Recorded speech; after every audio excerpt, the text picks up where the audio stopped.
अस्सलाम वालेकुम नाज़रीन, मैं हूं अब्दुल-अज़ीज़। आइए देखते हैं आज का खबरनामा। हुसैनी आलम पुलिस स्टेशन हदूद के इलाके शालीबंडा एक्स रोड पर हुसैनी आलम SHO के रमेश और उनके स्टाफ ने मिलकर स्पेशल व्हीकल चेकिंग की है, जिसमें बिना नंबर प्लेट, माइनर ड्राइविंग और बिना डॉक्यूमेंट्स के गाड़ी चलाने वालों की गाड़ियों को जब्त किया गया है। आइए देखते हैं हमारे नुमाइंदे सैयद अजीम की ये रिपोर्ट।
तो लाइटिंग आपसे अंधेरा हो जा रहा है।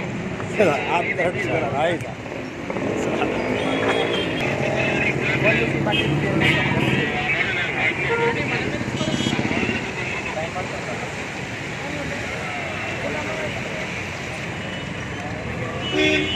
A1 टाउनशिप की एक और नई पेशकश। जहांगीर पीर दरगाह से 2 किलोमीटर पहले मल्टीनेशनल कंपनीज के करीब, जो कि बिल्कुल आबादी से लगा हुआ, बेंगलोर हाईवे से सिर्फ 5.5 किलोमीटर, BT रोड से लगा हुआ, तमाम डेवलपमेंट के साथ 5,50,000 में 100 गज का प्लॉट। A1 टाउनशिप में आपका ये छोटा सा इन्वेस्टमेंट आपका और आपके बच्चों का मुस्तकबिल बदल सकता है। आज ही तशरीफ लाएं और A1 टाउनशिप के इस प्रोजेक्ट से फायदा उठाएं। Office at pillar number 235 opposite fisheries department, Rajendra Nagar, Hyderabad. खबर है शहर की, खबर है गाँव की, खबर है सारी दुनिया की। 7H न्यूज पसंद आए तो लाइक कीजिए, शेयर कीजिए और सब्सक्राइब करना ना भूले। 7H news.